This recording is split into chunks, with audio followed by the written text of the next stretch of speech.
tal, hermanos? Buenos días. Buenos días. De nuevo nos encontramos el día de hoy por acá. Gracias a Dios por permitirme ahora este día, pues, predicar su palabra y pues traerles este mensaje. Ya el último de este año, ya el último domingo. Y pues como cada final de año, algo común, sin importar pues la cultura, la edad o el contexto. Las personas normalmente en esta época se detienen, aunque sea un momento, a pensar en su vida. Piensan en lo que hicieron, en lo que no hicieron, en lo que salió bien y en lo que salió mal. Pensamos en lo que queremos cambiar, en lo que queremos conservar y en lo que esperamos que sea diferente. Normalmente el mundo llama a estos propósitos, metas, resoluciones y no es algo nuevo. Desde siempre el ser humano ha buscado reinventarse cada momento, comenzar de nuevo, mejorar su condición, mejorar su vida. Cambian los nombres, cambian los métodos, pero pues el impulso siempre es el mismo. Queremos que el futuro sea mejor que el pasado. Por eso cada año escuchamos el mismo lenguaje que dice, ahora sí, este año voy a cambiar, ¿no? Este año voy a ser diferente. Este año ahora sí me pongo a hacer ejercicio, ¿no? Este año voy a comer bien. Y muchas de esas intenciones pues no son malas en sí mismas. No es malo querer orden, disciplina, estabilidad, crecimiento. El problema no está en tener propósitos, sino en el tipo de propósito que gobierna la vida. Porque el mundo, casi sin excepción, nos empuja a propósitos centrados siempre en lo temporal. Propósitos que miden la vida por resultados visibles, por logros alcanzables, por reconocimientos humanos, por comodidad personal. El éxito normalmente se mide por cuánto se tiene, cuánto se logra, cuánto se disfruta, cuánto se controla. Pero la Escritura nos confronta con una verdad incómoda, hermanos, y profundamente necesaria. No todo propósito produce una vida con sentido eterno. La Biblia nunca presenta al creyente como alguien sin propósito, tenemos que tener muy claro eso. Al contrario, lo presenta como alguien cuya vida está orientada por un llamado claro, definido y no negociable. Un propósito que no depende del calendario, ni de las circunstancias, ni de la etapa de una vida. Un propósito que permanece cuando todo lo demás está cambiante. Pedro escribe su primera carta a creyentes que no viven tiempos difíciles. No están atravesando una temporada cómoda ni segura. Son extranjeros, peregrinos, personas que viven en medio de una sociedad que no comparte su fe ni su esperanza. Muchos de ellos enfrentan presión, rechazo, incertidumbre y sufrimiento. Y es importante notar algo desde el inicio. Pedro no les escribe para ayudarlos a cumplir sueños personales. No les escribe para enseñarles cómo prosperar en un sistema que no los comprende. No les escribe para motivarlos con frases optimistas. Pedro les escribe para recordarles quiénes son y cómo deben vivir. Porque cuando la vida se vuelve difícil, hermanos, lo natural es buscar alivio, escape o adaptación. Pero Pedro no apunta primero a las circunstancias, apunta al carácter. No les dice busquen una vida más fácil, sino vivan una vida santa. Y aquí es donde necesitamos detenernos con honestidad, hermanos. Porque cuando escuchamos la palabra santidad, muchas ideas vienen a nuestra mente. Para algunos, santidad significa rigidez, para otros, perfección inalcanzable, para otros más, algo reservado para personas más espirituales. Pero la santidad bíblica, hermanos, no es aislamiento del mundo ni superioridad moral. La santidad es vivir apartados para Dios, vivir conforme a su carácter, vivir con una dirección clara, aún en medio de un mundo que camina en sentido contrario. Y esa santidad no ocurre de manera instantánea. La Escritura nos muestra que la vida cristiana es un proceso, un caminar, un crecimiento constante. Por eso hablamos de santidad progresiva, una obra que Dios inicia, sostiene y desarrolla a lo largo de toda la vida del creyente. Aquí es donde el inicio de un nuevo año se convierte en un momento pastoralmente significativo. No porque el cambio de fecha tenga poder espiritual, sino porque el ser humano se vuelve más consciente de su fragilidad, de su paso por el tiempo, de la brevedad de la vida. El calendario nos recuerda que el tiempo avanza, que los años pasan, que nada se queda igual. Y la pregunta no es si el tiempo pasará, sino cómo viviremos mientras pasa. Vayamos a Primera de Pedro, vamos a estudiar el día de hoy, del capítulo 1, versículos 13 al 25, que dice: por tanto, ceñid los lomos de vuestro entendimiento, sed sobrios y esperar por completo en la gracia que os traerá cuando Jesucristo sea manifestado. Como hijos obedientes, no os conforméis a los deseos que antes teníais, estando en vuestra ignorancia, sino como aquel que os llamó es santo. Sed también vosotros santos en toda vuestra manera de vivir. Porque escrito está: sed santos, porque yo soy santo.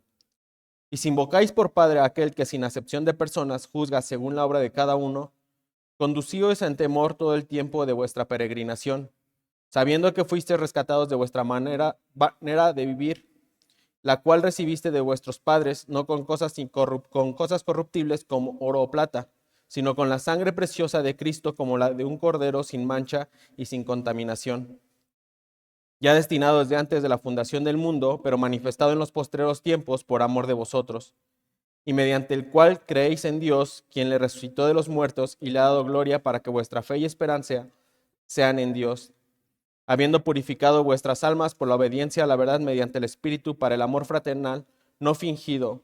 Amaos unos a otros entrañablemente de corazón puro, siendo renacidos no de simiente corruptible, sino de incorruptible, por la palabra de Dios que vive y permanece para siempre. Porque toda carne es como hierba, y toda la gloria del hombre como flor de la hierba. La hierba se seca y la flor se cae, mas la palabra del Señor permanece para siempre. Y esta es la palabra que por el Evangelio os ha sido anunciada. Pedro, inspirado por el Espíritu Santo, nos muestra que el propósito del creyente no es simplemente avanzar en la vida, sino avanzar en santidad.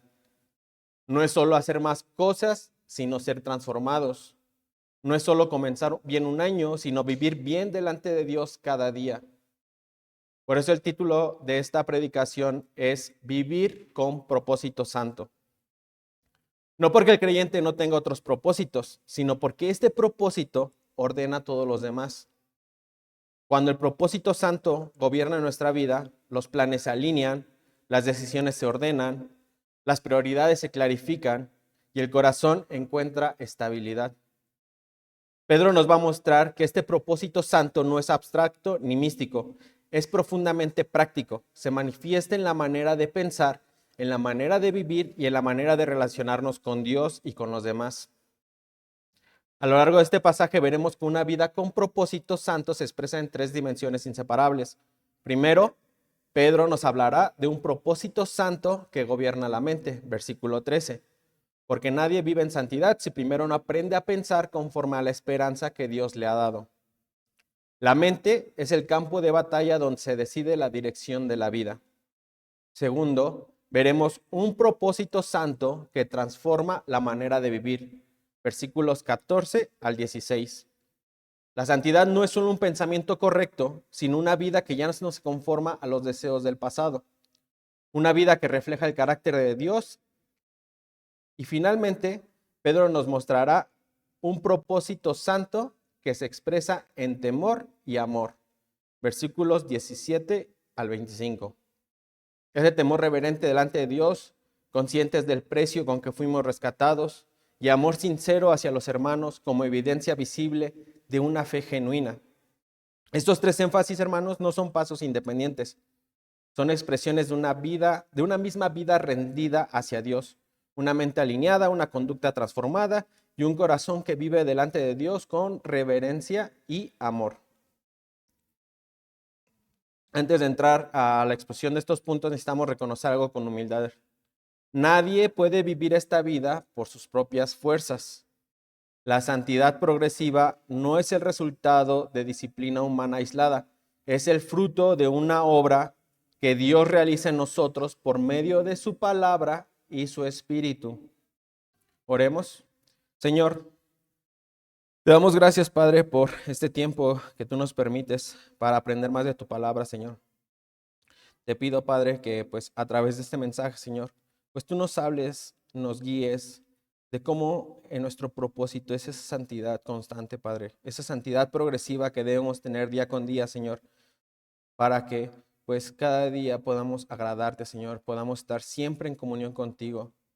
No que sea un propósito de final de año y el cual pues empecemos el año siendo santos cada rato y de repente olvidemos esa santidad progresiva, Padre, sino que sea día con día durante todo el tiempo, Señor, que siempre busquemos honrarte y agradarte, Padre mío.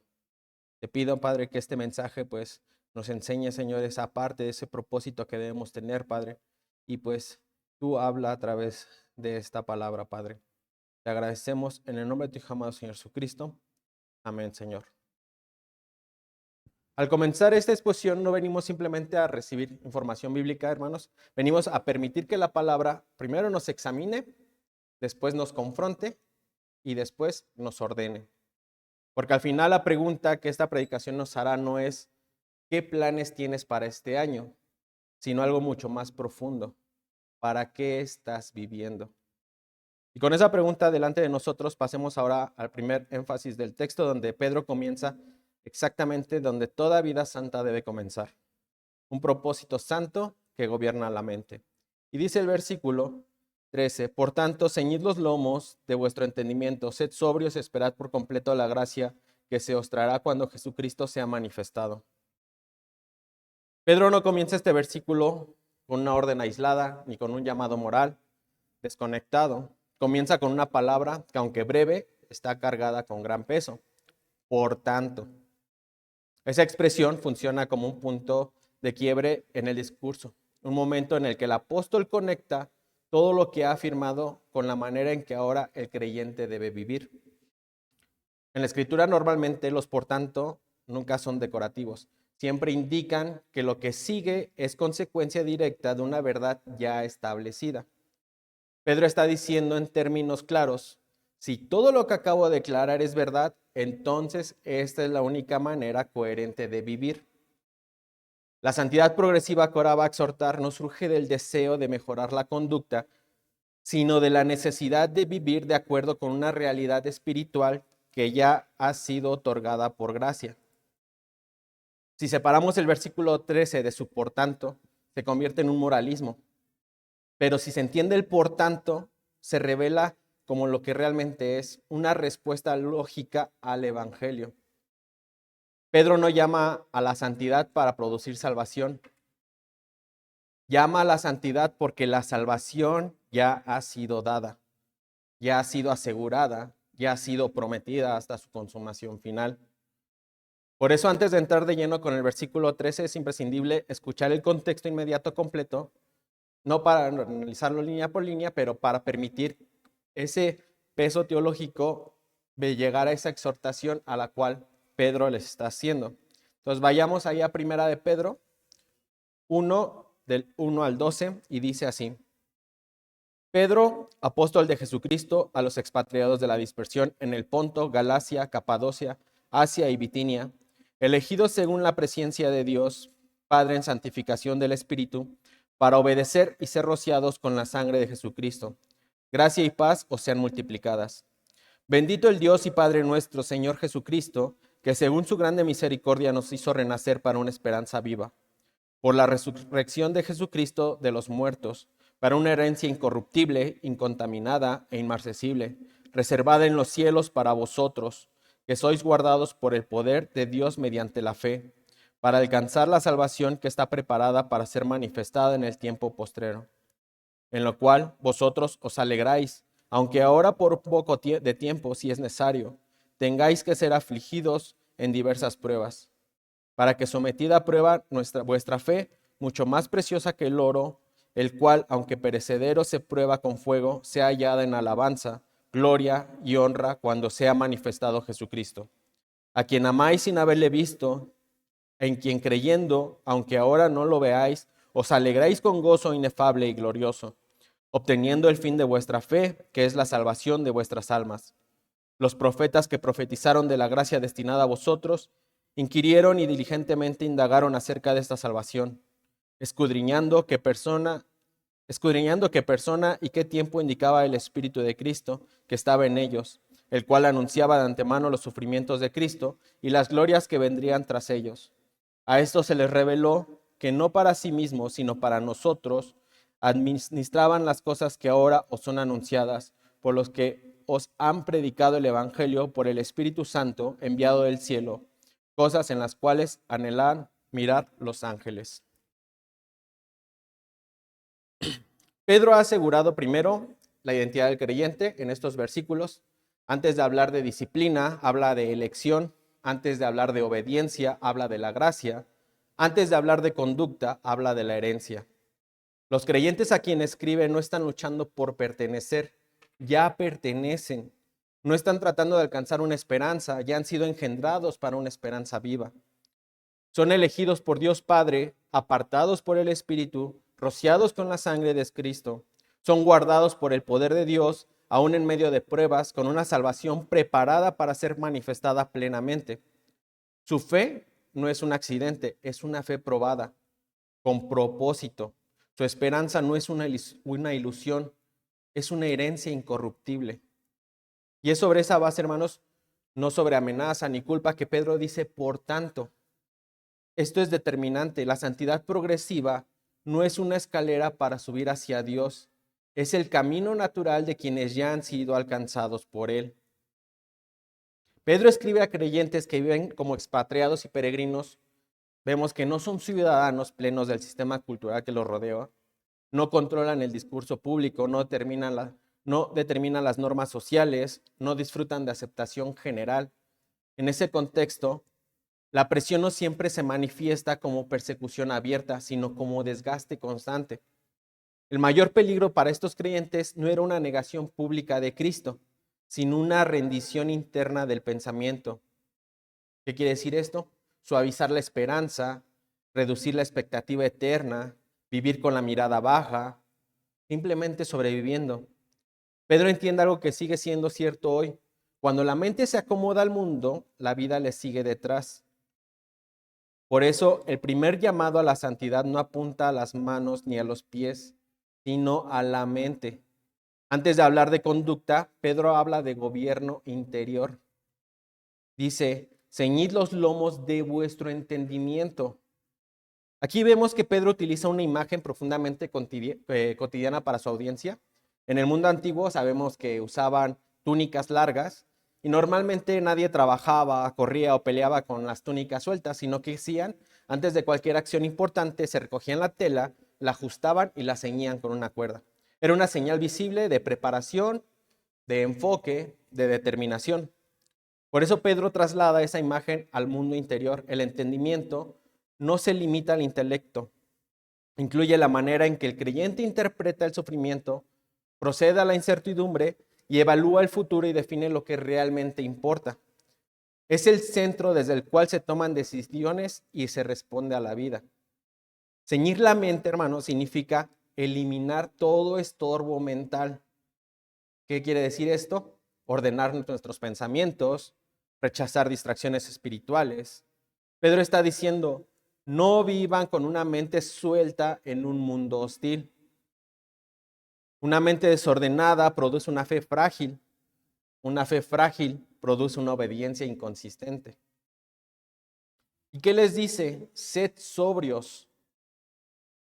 No solamente les dice controlen su mente, sino sean sobrios. La sobriedad bíblica no es frialdad emocional, es claridad espiritual sostenida. Una mente no sobria es una mente embriagada por el miedo, la ansiedad, la comparación constante y la saturación de voces que alejan de la santidad.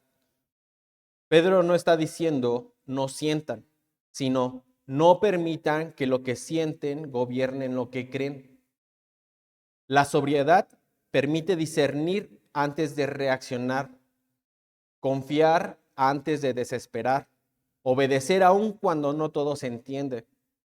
Es una mente despierta, no dominada por impulsos ni por el caos del entorno, que permite esperar por completo en la gracia. Aquí está el corazón de este versículo, hermanos. Pedro no permite una esperanza dividida, no dice, esperen un poco en la gracia y un poco en ustedes mismos. Dice, por completo en la gracia. La esperanza cristiana está anclada en la manifestación futura de Jesucristo.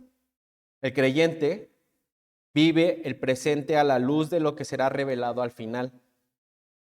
La santidad progresiva se sostiene cuando la esperanza está bien colocada, cuando la esperanza se pone en el control del presente. La mente se llena de ansiedad. Cuando la esperanza se pone en la gracia futura, la mente se encuentra estable. Pedro escribe a creyentes que viven en tensión constante. Vemos que no son personas cómodas espiritualmente. Viven sabiendo que no encajan del todo en el sistema que los rodea. Son ciudadanos del imperio, sí, pero su lealtad última no está con el imperio. Son parte de la sociedad, pero no comparten sus valores fundamentales. Esa tensión produce un desgaste interno silencioso, continuo y profundo.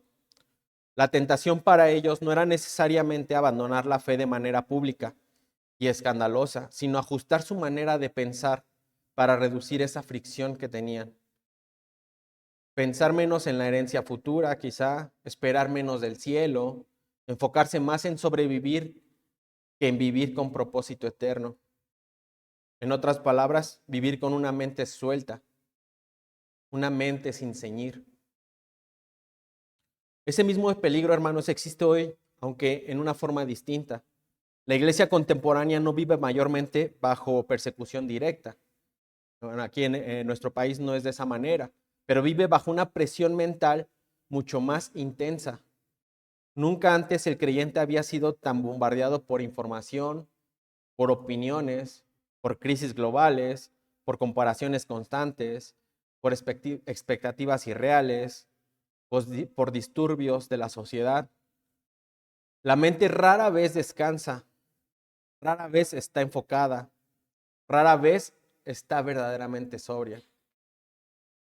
El creyente de hoy no suele negar doctrinas esenciales, pero vive con una mente fragmentada.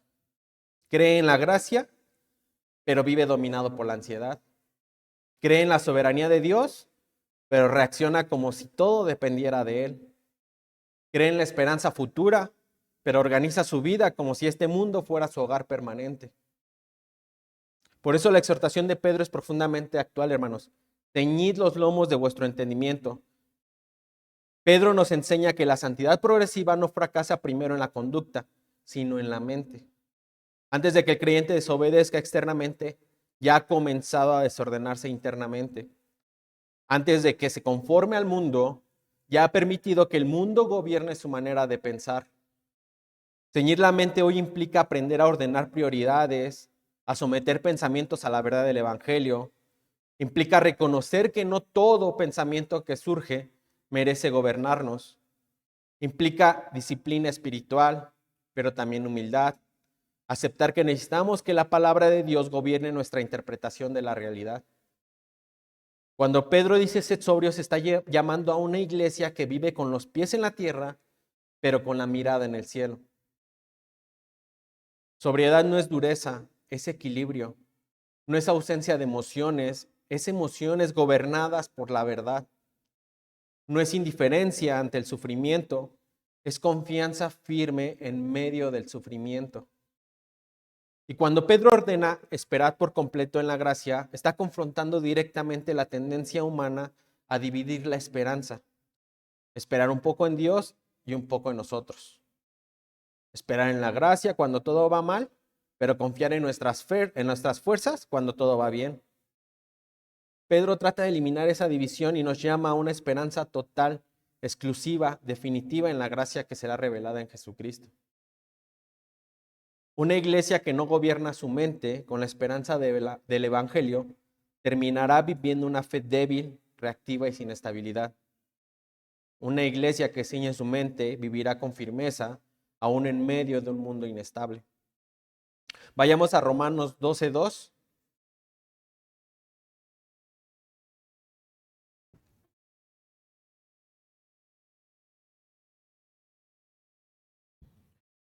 Y dice, no os conforméis a este siglo, sino transformaos por medio de la renovación de vuestro entendimiento, para que comprobéis cuál sea la buena voluntad de Dios, agradable y perfecta. Ahora vayamos a Colosenses 3:1-2. Colosenses 3, 1, 2. Y dice, si pues habéis resucitado con Cristo, buscad las cosas de arriba, donde está Cristo sentado a la diestra de Dios. Poned la mira en las cosas de arriba, no en las de la tierra. Tomando estos dos pasajes, hermanos, confirman que el llamado bíblico a la santidad comienza en la mente, no en la conducta externa. Tanto Pablo como Pedro coinciden en que la vida cristiana es gobernada por aquello que gobierna el pensamiento. Confirman que la santidad progresiva comienza cuando la mente deja de ser gobernada por el mundo y pasa a ser gobernada por la esperanza, la verdad y la voluntad de Dios. Una vida santa solo es posible cuando primero hay una mente santa, renovada y correctamente orientada.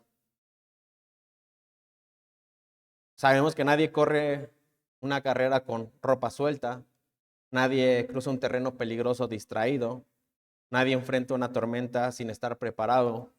De la misma manera, la vida cristiana no se vive con una mente desordenada. Una mente sin ceñir siempre terminará tropezando, hermanos. Este texto no nos llama primero a hacer más cosas, sino a pensar de otra manera. No nos llama primero a cambiar hábitos externos, sino a revisar qué está gobernando nuestra mente cada día. Preguntémonos con honestidad, hermanos, delante de Dios, ¿qué pensamientos ocupan nuestra mente cuando despertamos? ¿Qué es lo que más nos preocupa? ¿Qué define nuestro estado de ánimo? ¿Qué nos está robando la paz? ¿Qué esperanza es la que realmente sostiene nuestras decisiones? Porque la mente, hermanos, nunca es neutral. Siempre está siendo gobernada por algo. O es gobernada por la esperanza del Evangelio, o es gobernada por el temor, la presión cultural, la ansiedad o el deseo de control. Pedro nos llama hoy a dejar de vivir con una mente suelta, a dejar de permitir que cada circunstancia, cada noticia, cada problema, cada comparación nos desestabilice espiritualmente. Nos llama a ceñir la mente con la verdad, a ajustarla con la esperanza, a ordenarla con la gracia. Ceñir la mente significa decidir conscientemente que nuestra interpretación de la vida no estará basada en lo que sentimos, sino en lo que Dios ha prometido. Significa aprender a decir, esto que estoy pensando no está alineado con la esperanza que me fue dada. Eso significa disciplina espiritual, hermanos. Y también descanso espiritual. Porque una mente ceñida es una mente que no vive en caos. No vivan embriagados por el ruido del mundo, hermanos. No permitan que la urgencia del presente eclipse la certeza del futuro. No reaccionen a todo, no se desgasten en batallas mentales innecesarias. La sobriedad espiritual produce estabilidad y la estabilidad espiritual produce perseverancia. Esperad por completo en la gracia, no parcialmente, no condicionalmente, no solo cuando las cosas salen mal. Esperad por completo, porque esa gracia no depende de tu desempeño, ni de tu fuerza, ni de tu constancia. Esa gracia está anclada en Cristo y será plenamente revelada cuando Él se manifieste de nuevo. La santidad progresiva, hermanos, comienza aquí, no en promesas emocionales, no en resoluciones humanas. Comienza cuando decidimos vivir con una mente gobernada por la esperanza del Evangelio. Una mente que recuerda cada día, esto no es todo, esto no es el final, mi herencia está segura, mi Salvador vendrá. Pero Pedro no se detiene en la mente, hermanos, porque una mente gobernada por la esperanza inevitablemente transforma la manera de vivir, claro. El pensamiento correcto siempre va a producir una conducta coherente. La esperanza bien colocada siempre terminará reflejándose en decisiones concretas. Pedro sabe que no basta con pensar bien si no se vive bien. Sabe que una mente ceñida debe expresarse en una vida distinta. Por eso, después de ordenar la mente, ahora confronta la conducta. Después de establecer el gobierno interior, ahora habla del estilo de la vida exterior. La santidad progresiva no se queda en el pensamiento, se manifiesta en la manera diaria de vivir, en cómo respondemos a los deseos antiguos, en cómo reflejamos el carácter de Dios, del Dios que nos llamó. Por eso, el texto avanza con naturalidad y con fuerza al siguiente énfasis, donde Pedro nos mostrará que una mente gobernada por la esperanza produce necesariamente un propósito santo que transforma la manera de vivir. Dice el versículo 14 y 16, como hijos obedientes, no os conforméis a los deseos que antes teníais, estando en vuestra ignorancia, sino como aquel que os llamó es santo, sed también vosotros santos en toda vuestra manera de vivir, porque escrito está, sed santos porque yo soy santo. Vemos, hermanos, que aquí Pedro continúa su exhortación con una verdad que la iglesia de todas las épocas ha necesitado escuchar. La santidad no es un nivel avanzado del cristianismo, es la expresión normal de una fe genuina. No es una etapa posterior ni una vocación para unos pocos. No es un ideal reservado para líderes o creyentes que están más comprometidos. Es el resultado inevitable de una mente que ya ha sido gobernada por la esperanza del Evangelio. Pedro no introduce un nuevo tema, sino que profundiza el anterior. Si el punto 1 nos mostró que la santidad comienza en la mente, este punto nos va a enseñar que una mente renovada siempre termina produciendo una vida distinta. La fe que no transforma la manera de vivir es una fe incompleta, mal entendida o reducida a lo meramente intelectual. Por eso, Pedro no pregunta si los creyentes quieren vivir diferente. Les muestra que por quienes son, ya no pueden vivir igual. El cristianismo bíblico no es una mejora moral de la vida antigua, sino una ruptura progresiva con ella. Pedro comienza con una frase breve, pero teológicamente cargada, que dice, como hijos obedientes. Antes de hablar de lo que deben dejar, Pedro les recuerda quiénes son. No comienza con prohibiciones, sino con la identidad. No comienza con reglas, sino con la relación existente. Esto es crucial, hermanos, para entender la santidad progresiva. La obediencia cristiana no nace del miedo al castigo ni del deseo de aceptación. Nace de ese vínculo filial. El creyente obedece no para convertirse en hijo, sino porque ya ha sido adoptado. La santidad no es un medio para llegar a Dios, es la manera natural de vivir de quienes ya pertenecen a Él. Esto confronta un problema recurrente en la iglesia. Muchos creyentes viven la obediencia como una carga, porque quizá hayan perdido esa relación, esa comunión. Cuando la obediencia se separa de la filiación del Padre con el Hijo, se vuelve pesada. Cuando la santidad se separa de ese amor del Padre, se convierte en legalismo o en frustración, porque no sabemos que si estamos haciendo las cosas correctamente. Pedro nos recuerda que Dios nos está formando, no está formando empleados religiosos, sino hijos obedientes. Un hijo obedece no por obligación fría, sino por amor reverente. El mandato negativo en este versículo es claro y directo, que dice, no os conforméis. Esta palabra no describe un acto puntual, sino un proceso continuo. Conformarse es dejarse moldear, permitir que fuerzas externas definan la forma de nuestra vida. Pedro no está hablando solo de actos pecaminosos evidentes, sino de patrones de pensamiento y conductas que se asimilan silenciosamente. Pedro entiende que el mayor peligro para el creyente no siempre es la rebelión abierta, sino una adaptación gradual. La conformidad rara vez ocurre de golpe, es un proceso largo. Ocurre por desgaste, ocurre cuando el creyente deja de vigilar su corazón y comienza a normalizar lo que antes discernía como contrario a la voluntad de Dios. Para los creyentes de ese siglo, la presión era cultural y social. Vivir en un mundo pagano, con valores opuestos al Evangelio. Hoy la presión sigue existiendo, aunque adopta nuevas formas. Relativismo moral, exaltación del deseo personal, rechazo a cualquier estándar absoluto. El mensaje es el mismo. No seas diferente, no seas radical, no te tomes tan en serio la fe. Pedro responde con claridad, no os conforméis. La santidad progresiva siempre implicará resistencia. No una resistencia violenta, sino una resistencia espiritual, firme, consciente y constante. Aquí Pedro identifica el molde antiguo que dice, los deseos que antes teníais estando en vuestra ignorancia.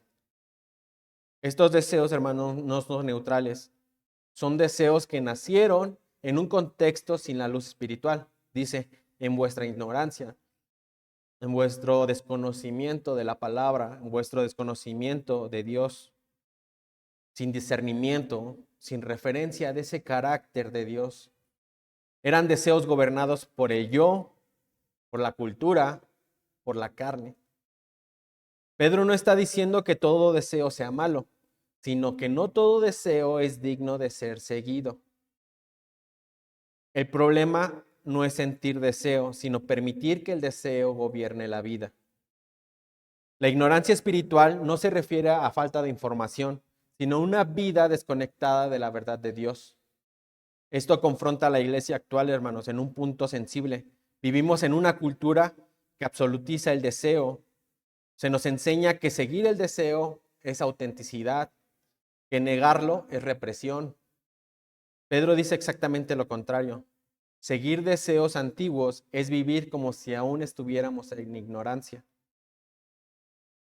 La santidad progresiva, hermanos, implica reconocer que no todo impulso debe ser obedecido, que no toda inclinación define nuestra identidad.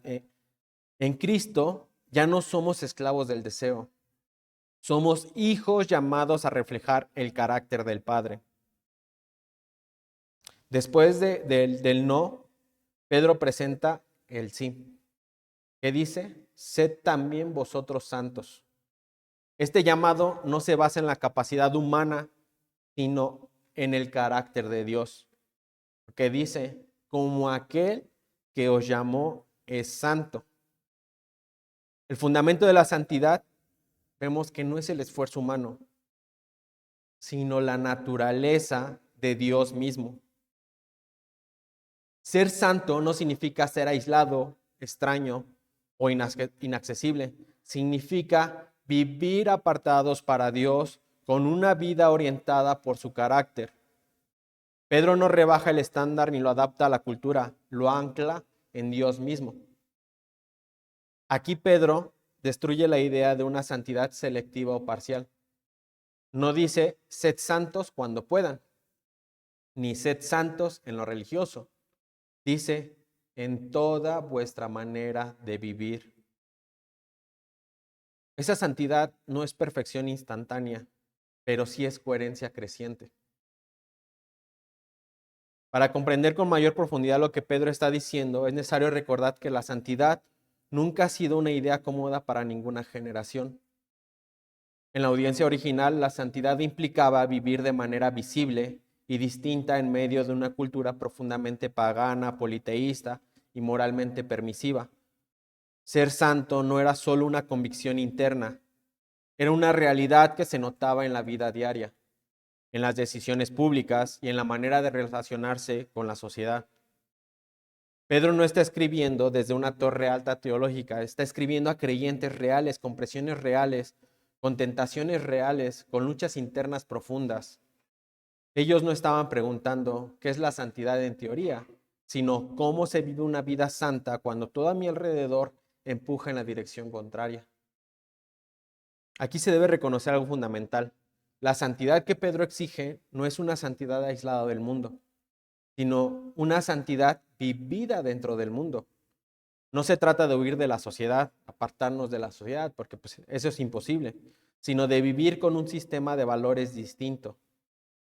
Pedro no llama a los creyentes a convertirse en monjes retirados, donde creemos que pues, no vamos a pecar, no va a haber pecado, cuando pues nuestra naturaleza es pecaminosa, sino en peregrinos conscientes, en peregrinos que están en un mundo que no es el suyo, pero deben de vivir de una manera santa.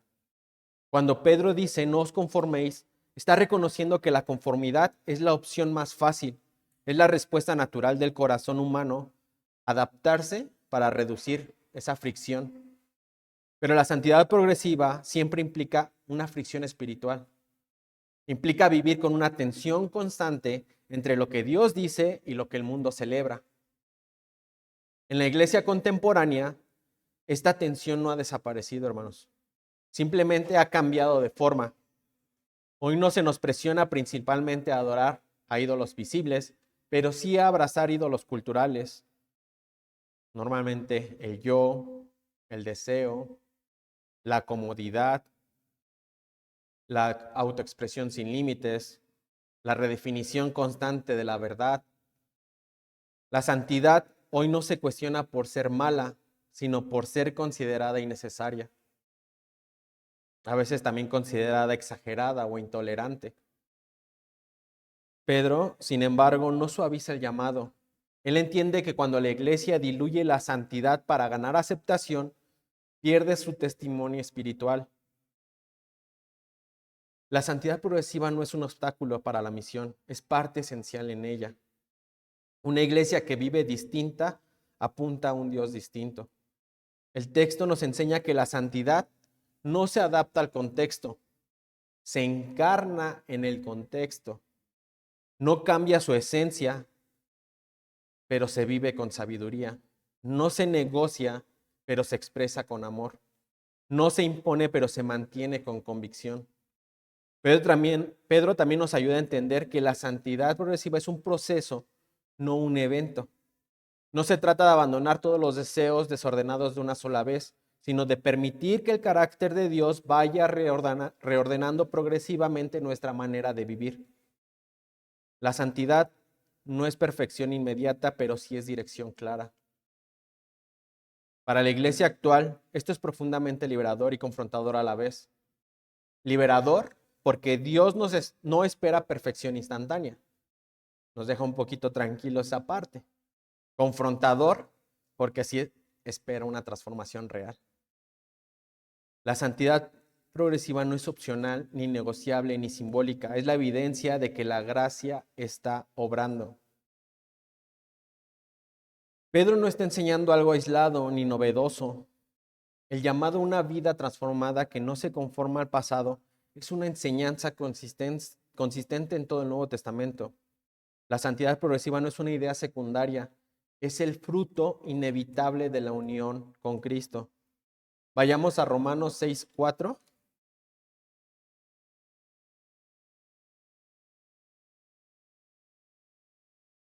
Y dice, porque somos sepultados juntamente con Él para muerte por el bautismo, a fin de que como Cristo resucitó de los muertos por la gloria del Padre, así también nosotros andemos en vida nueva. Este versículo refuerza exactamente lo que Pedro está afirmando. Pablo no presenta la vida cristiana como una modificación del pasado, sino como una ruptura con la vida antigua. La expresión sepultados juntamente con Él indica que la vida anterior no fue mejorada, sino dada por terminada. La consecuencia de esa unión con Cristo no es solo una nueva posición espiritual, sino una nueva manera de vivir. Dice, así también nosotros andemos en vida nueva. La palabra andar en el Nuevo Testamento se usa para describir el estilo de vida cotidiano. Pablo y Pedro coinciden en esto. La fe genuina produce una vida distinta en lo práctico. Pedro dice, no os conforméis a los deseos que antes teníais. Pablo dice, andemos en vida nueva. Ambos enseñan que la santidad progresiva es el resultado natural de haber sido unidos en Cristo. Vivir conforme al pasado contradice la realidad de haber muerto con Él y haber resucitado con Él. Vayamos a Efesios 4, 22, 24.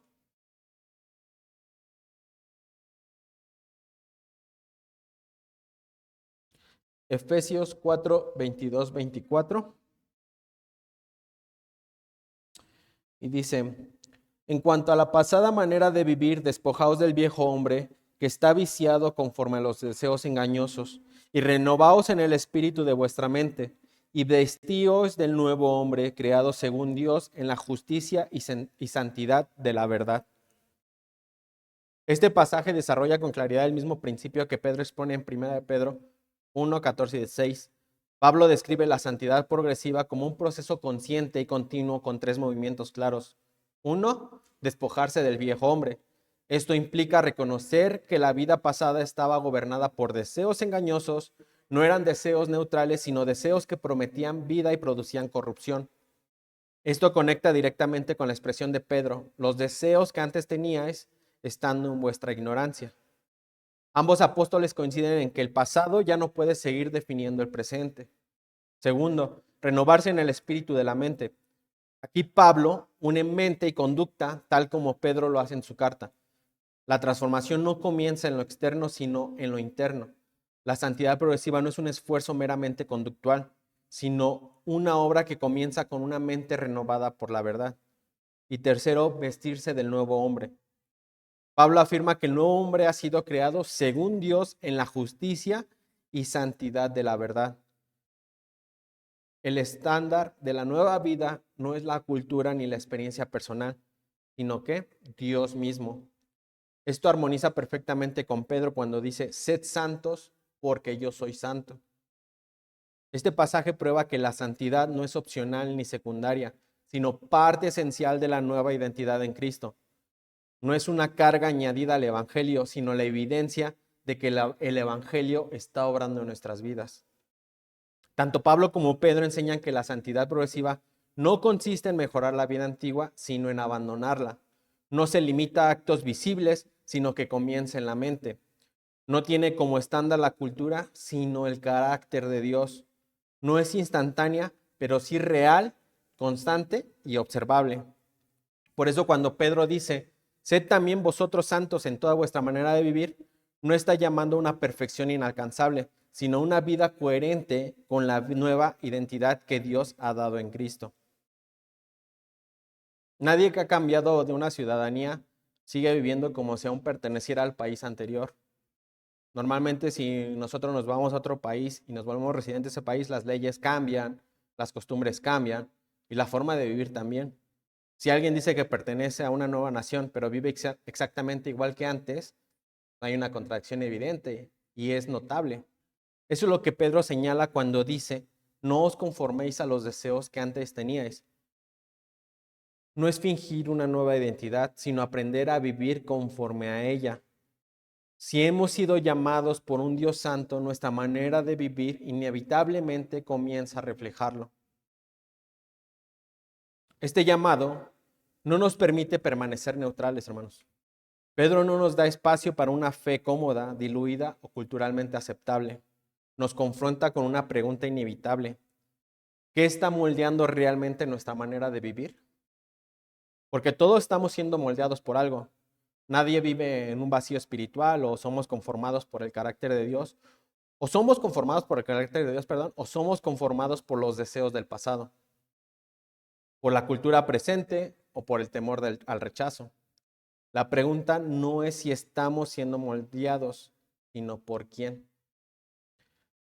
Pedro nos llama a mirar con honestidad nuestra vida cotidiana, no solo nuestras convicciones teológicas, sino nuestras decisiones prácticas. ¿Qué deseos gobiernan nuestras prioridades? ¿Qué impulsos justificamos? ¿Qué moldes culturales hemos adaptado sin darnos cuenta? ¿En qué áreas hemos dejado de resistir porque resistir cansa?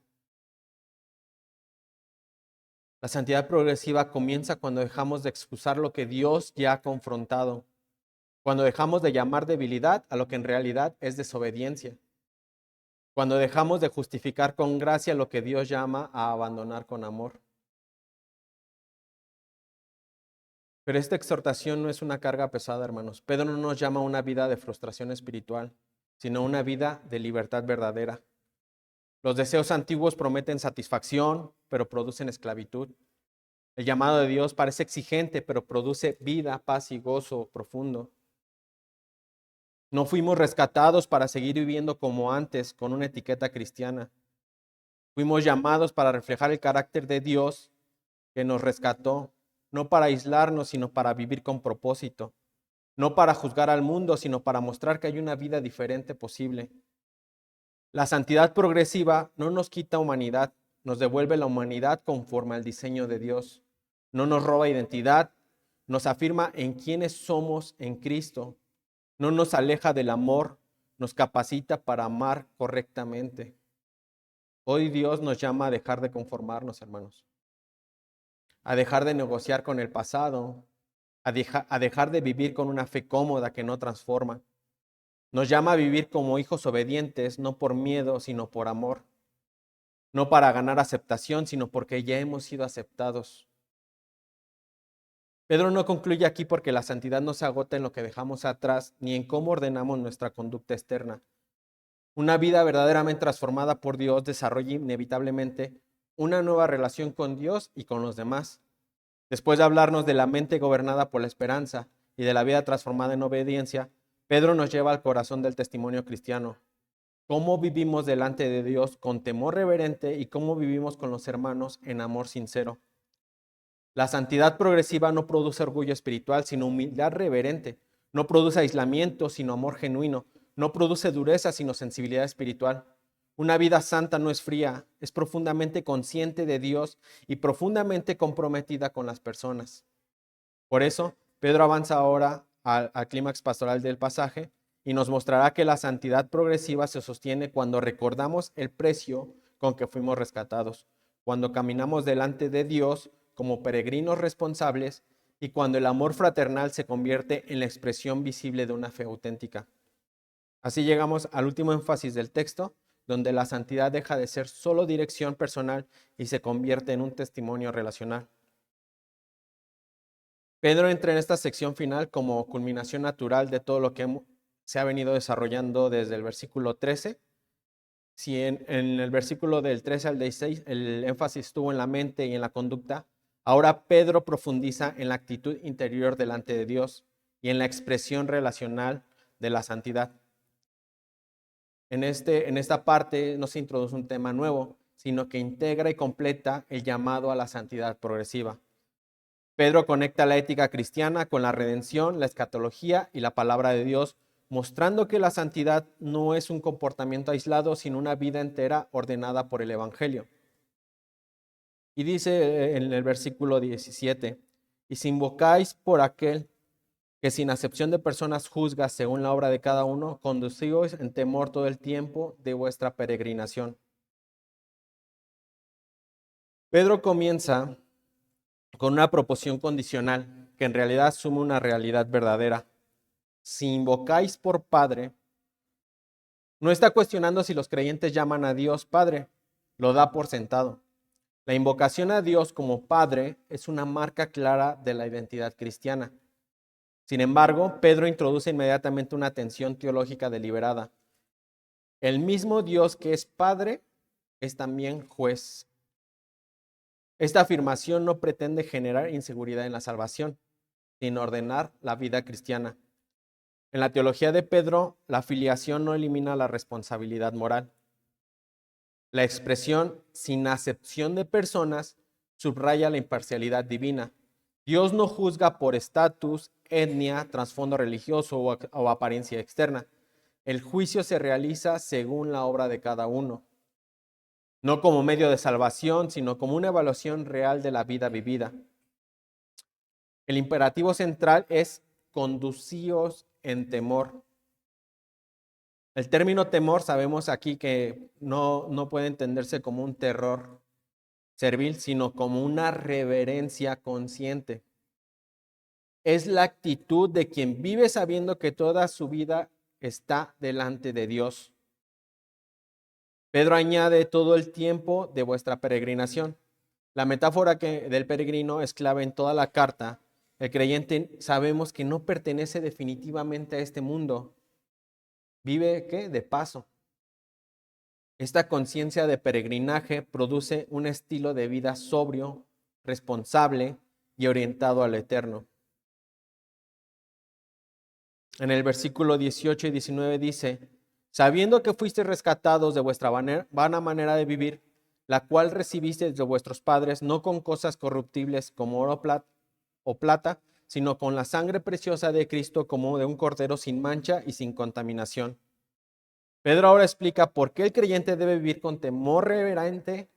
No apela primero al juicio futuro, sino al pasado redentor. El verbo rescatados pertenece al lenguaje del rescate de esclavos, que implica liberación mediante el pago de un precio. Pedro describe la vida anterior como vana, es decir, vacía de propósito eterno, inútil en términos espirituales. Y la frase, la cual recibisteis de vuestros padres, no se refiere solo a la tradición judía, sino todo un sistema de vida heredado culturalmente sin referencia al Dios verdadero. Pedro está diciendo que la vida anterior no solo era pecaminosa, sino estructuralmente vacía.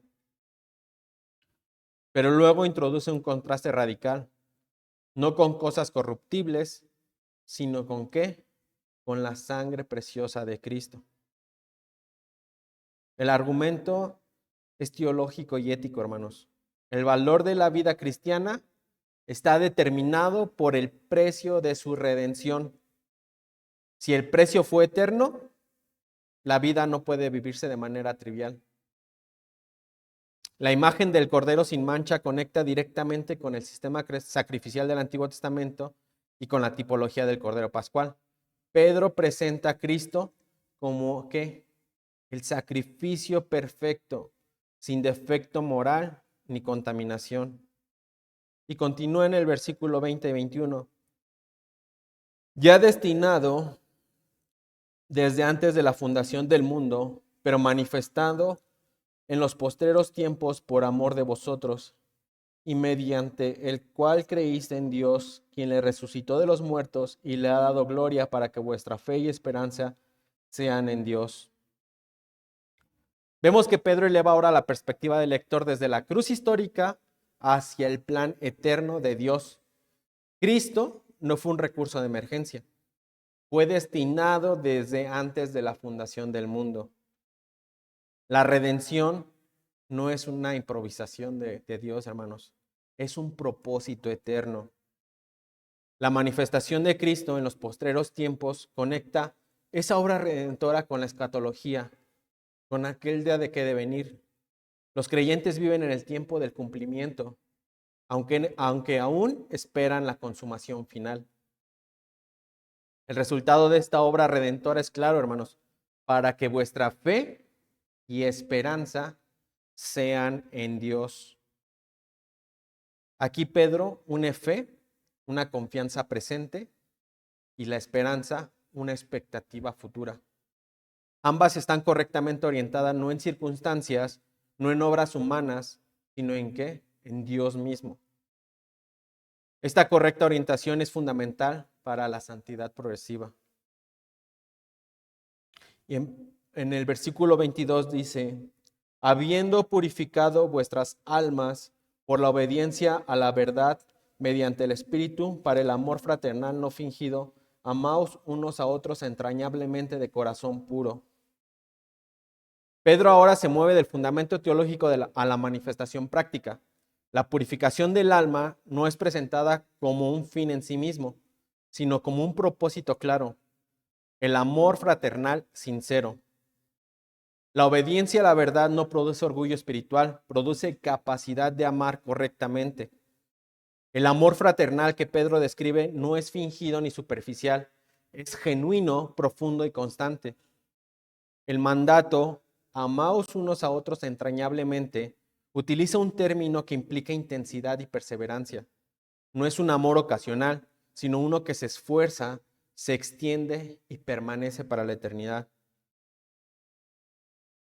Y en el versículo 23 dice, siendo renacidos no de simiente corruptible, sino de incorruptible por la palabra de Dios que vive y permanece para siempre.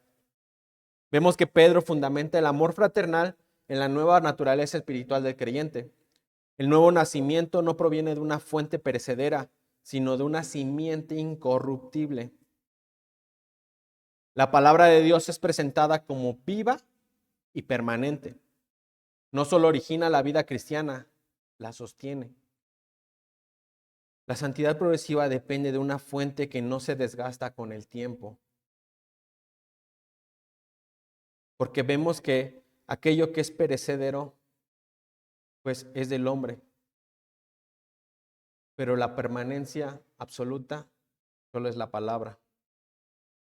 Y dice así el versículo 24 y 25. Porque toda carne es como hierba, y toda la gloria del hombre como flor de la hierba. La hierba se seca y la flor se cae, mas la palabra del Señor permanece para siempre.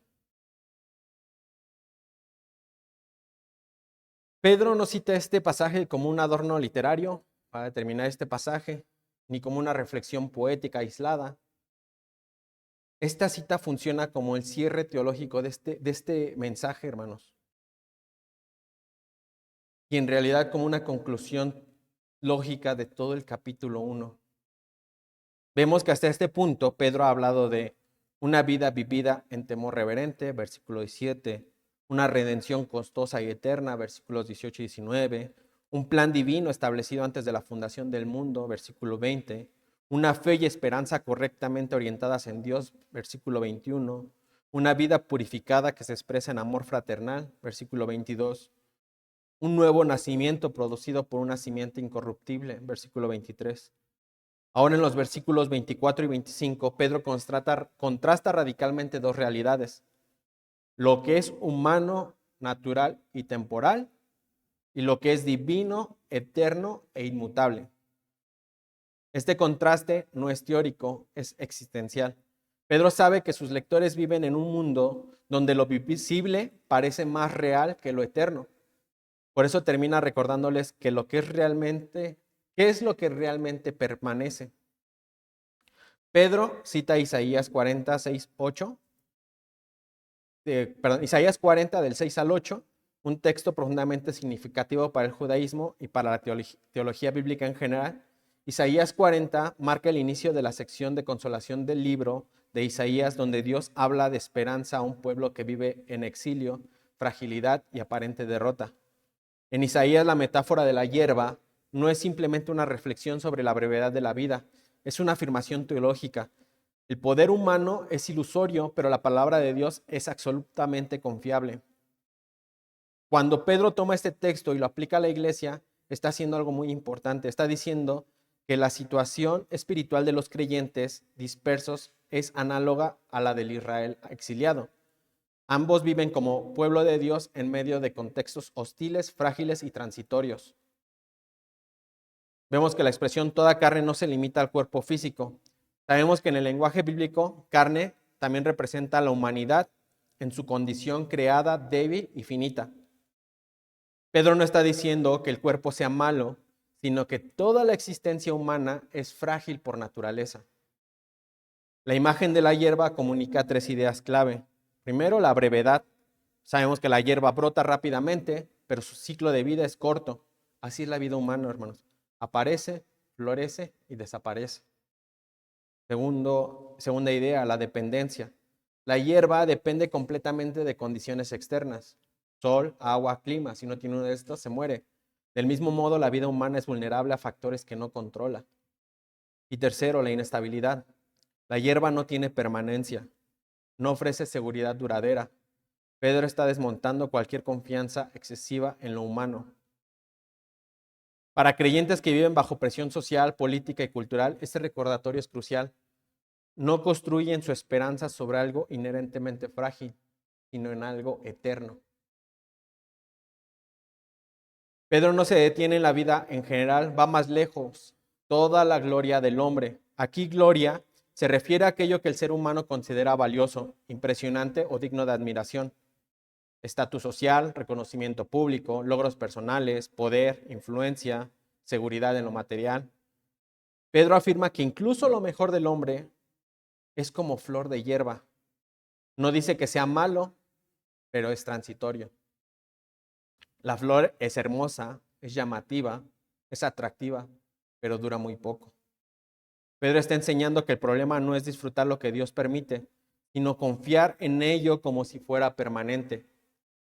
Este punto es fundamental para la santidad progresiva. Quien vive para la gloria pasajera del hombre, inevitablemente ajustará su vida al mundo. Quien vive para la palabra eterna de Dios, vivirá siempre de manera distinta. Pedro subraya el punto repitiendo la imagen: la hierba se seca, la flor se cae. No es una posibilidad, es una certeza. Pedro no dice puede secarse o podría caerse. Es una realidad inevitable. Aquí Pedro introduce una teología del tiempo. Todo lo creado está sujeto a decadencia. Todo lo humano tiene fecha de caducidad. Incluso aquello que parece firme ahora no lo será para siempre. Para creyentes perseguidos o marginados, esto tenía un doble efecto. Primero, la parte consoladora: el poder de quienes lo oprimen no es eterno, pero también una parte exhortadora: no comprometan su fe por algo que va a desaparecer. Con una sola conjunción que dice más la palabra del Señor permanece para siempre, Pedro da un giro radical. Después de describir la fragilidad total de lo humano, introduce la realidad absoluta de lo divino. La palabra del Señor permanece. El verbo indica continuidad, estabilidad, permanencia inalterable. No se desgasta, no se marchita, no pierde poder con el tiempo. Aquí Pedro conecta directamente con el versículo anterior. La misma palabra que produjo el nuevo nacimiento es la palabra que sostiene la vida cristiana. Esto significa que la santidad progresiva no depende de la fuerza humana, ni de la constancia emocional, ni de la estabilidad del entorno, sino de una fuente eterna que no cambia. Pedro no deja espacio para ambigüedades. Dice: y esta es la palabra que por el Evangelio os ha sido anunciada. Aquí ocurre algo teológicamente decisivo.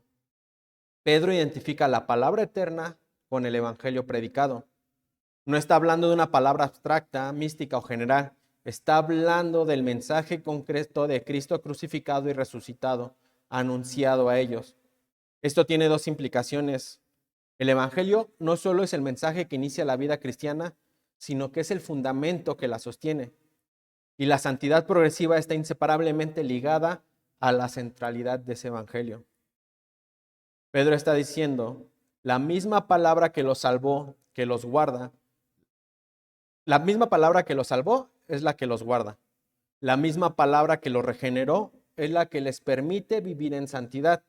La misma palabra que permanece es la que debe gobernar en sus vidas. Con estos versículos, Pedro cierra el círculo de su argumento. Este cierre es magistral, hermanos. Pero la palabra del Señor permanece para siempre. Pedro no termina con una orden, sino con una afirmación teológica. Solo lo eterno puede sostener una vida santa en un mundo pasajero. Un teólogo, Thomas Schreiner, al analizar 1 de Pedro 1, 24, 25, destaca que Pedro no está simplemente contrastando dos realidades, sino estableciendo la base de la perseverancia cristiana. El énfasis en la palabra que permanece explica por qué los creyentes pueden amar sinceramente, vivir en temor reverente y perseverar en santidad, porque su nueva vida proviene de una fuente incorruptible. Reiner subraya que Pedro conecta deliberadamente el nuevo nacimiento con la permanencia de la palabra. Esto significa que la vida cristiana no solo comienza por la palabra, sino que es continuamente sustentada por ella. La santidad progresiva, entonces, no depende de la fortaleza del creyente, sino de la fidelidad de Dios expresada en su palabra. Cuando Pedro recuerda que toda carne es como hierba, no está deshumanizando al hombre, sino destronándolo. Está quitando del centro aquello que el mundo pone como absoluto: éxito, poder, reconocimiento, estabilidad, control, incluso las cosas legítimas, la familia, el trabajo, los logros. Todas estas cosas se vuelven peligrosas cuando se les da un peso eterno que no pueden soportar. En la audiencia original, esto tenía un impacto directo. Los cristianos eran marginados, despojados de estatus y en muchos casos de seguridad. Pedro les dice: no vivan desesperados por conservar algo de que de todos modos se va a marchitar. Su vida está anclada en algo que no se seca.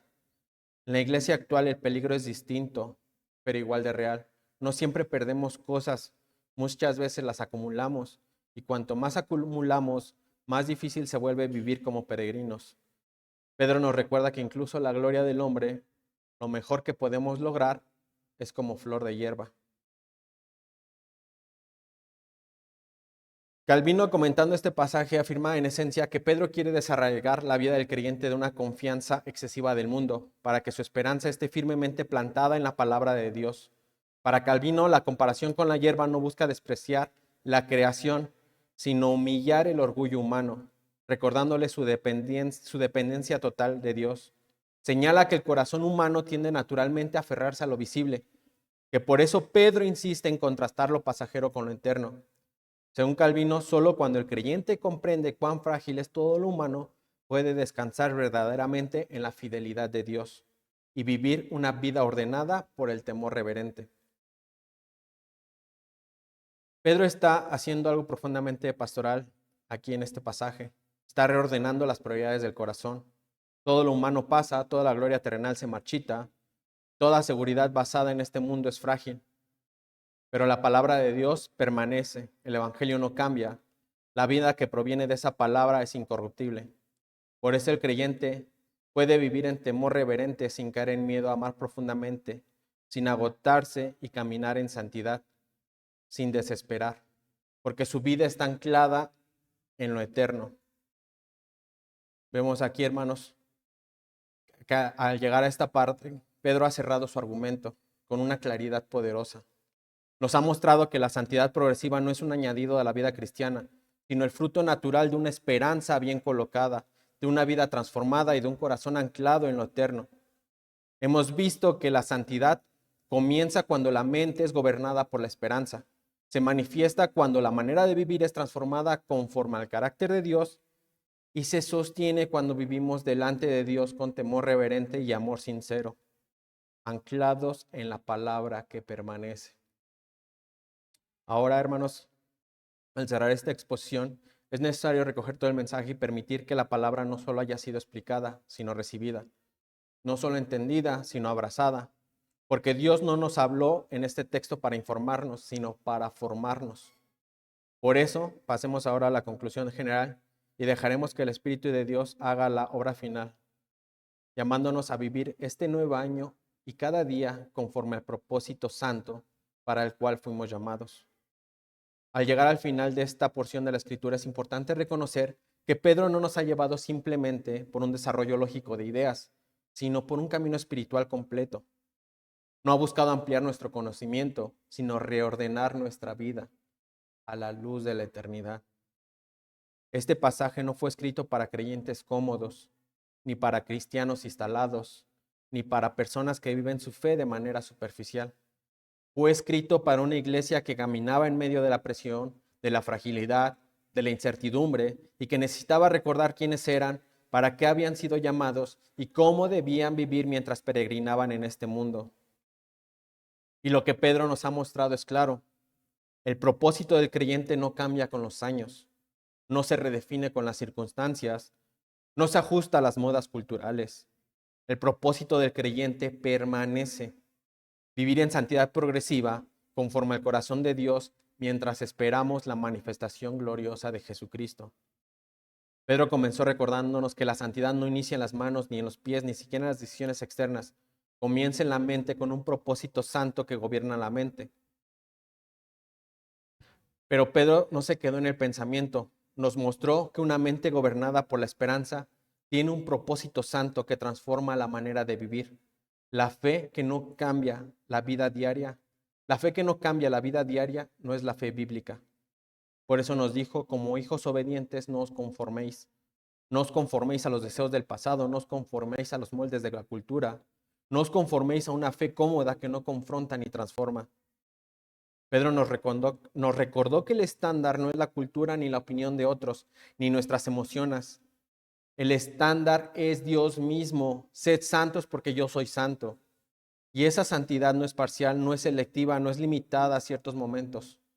Es en toda vuestra manera de vivir. Finalmente, Pedro nos llevó al corazón del asunto. Nos mostró que la santidad progresiva se sostiene cuando vivimos delante de Dios con un propósito santo que expresa en temor reverente y delante de los hermanos con un amor sincero. Nos recordó que invocamos a Dios como Padre, pero que ese Padre también es juez justo, no para quitarnos la seguridad, sino para darnos dirección. El temor del Señor no produce parálisis, produce orden, no produce miedo servil, produce reverencia consciente. Pedro nos recordó el precio de nuestra redención. No fuimos rescatados con cosas corruptibles, sino con la sangre preciosa de Cristo. Eso le da un peso eterno a nuestra vida. No podemos vivir de manera liviana cuando fuimos comprados a tan alto precio. Iglesia, la santidad progresiva no se sostiene con una fuerza humana, hermanos. Se sostiene con una palabra eterna. Cuando vivimos para lo que pasa, nos cansamos. Cuando vivimos para lo que permanece, perseveramos. Hermanos, este mensaje no nos llama a comenzar el año nuevo con nuevas resoluciones, con resoluciones humanas, sino con una renovación espiritual profunda. No nos llama a promesas emocionales, sino una vida rendida a Dios día tras día. El llamado no es perfección inmediata, sino dirección clara. No es a vivir sin lucha, sino a luchar con esperanza. No es a vivir sin caída, sino a levantarnos recordando quiénes somos y para qué fuimos llamados. Quizá hoy algunos están cansados espiritualmente. Quizá la santidad se ha vuelto pesada. Quizá el mundo ha ido ocupando más espacio en la mente y el corazón del que debería. Este texto nos llama a volver a lo esencial, hermanos. Ceñir la mente, vivir sin conformarnos, caminar en temor reverente, amar sinceramente, aferrarnos a la palabra que permanece. Ese es el propósito santo al cual fuimos llamados. Y si hay alguien que escucha este mensaje y se da cuenta que su vida está completamente anclada en lo pasajero, que su esperanza depende de cosas que se marchitan, que su identidad se sostiene en logros que no permanecen, este texto no viene a condenar, sino a invitar. La palabra que permanece, la misma que anuncia el Evangelio, el mismo Cristo que fue destinado desde antes de la fundación del mundo, fue manifestado por amor. La misma sangre que redime al creyente es suficiente para rescatar al que hoy escucha. No se trata de volverse religioso, sino de recibir una vida nueva que proviene de una simiente incorruptible. No se trata de cambiar hábitos externos, sino de nacer de nuevo por la palabra viva de Dios.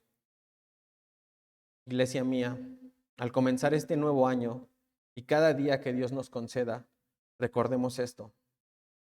Todo pasará, todo cambiará, todo lo humano se marchitará, pero la palabra del Señor permanece para siempre.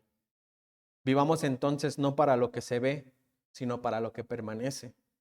No para la gloria del hombre, sino para la gloria de Dios. No para el presente solamente, sino para la eternidad. Que el Espíritu Santo nos conceda vivir conforme al propósito santo para el cual fuimos llamados, con una mente gobernada por la esperanza, una vida transformada por la santidad y un corazón anclado en la palabra que permanece para siempre. Oremos. Señor, te damos gracias, Padre mío, por este mensaje, Señor. Que nuestro propósito día con día, Señor, sea vivir de manera santa, Padre. Te pedimos, Señor, que renueves nuestras mentes, Señor, que renueves nuestra conducta, Padre, que podamos mostrar esa santidad constante y progresiva, Padre. Te pedimos, Padre mío, que tú nos guíes día con día para siempre estar en comunión contigo, Señor. Te pedimos como iglesia, Señor, que sigamos creciendo en tu palabra, Señor, en tu conocimiento. Que no seamos una iglesia apagada, Señor. Que este año que empieza, Padre, pues seamos una iglesia constante, Señor. Una iglesia diligente en sabiduría y en conocimiento de tu palabra, Padre. Que mostremos que esa santidad que tú nos has dado, Señor, esté avanzando constantemente, Padre. Te pedimos, Señor, que nos fortalezcas siempre en tu palabra, que nos cuides y nos guardes en tu guía, Padre, que no nos sueltes de tu mano, Señor. Todo esto te lo agradecemos y te lo pedimos en el nombre de tu Hijo amado, Señor Jesucristo. Amén. Gracias, hermanos.